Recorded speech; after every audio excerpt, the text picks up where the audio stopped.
So a big mistake I see that a lot of service-based businesses go and hire a designer to create their business website. But people don't buy based on how pretty your website looks.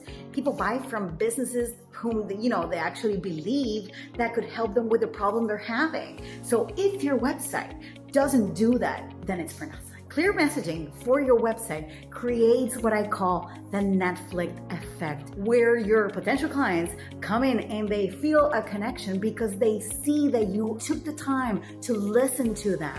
And when it's properly done, can easily turn a cold stranger to someone who is eager to actually work with you. So I put together a powerful fill-in-the-blank blueprint to help you improve the messaging on your website, and you can book more sales for your service-based business. So click on the link in the post.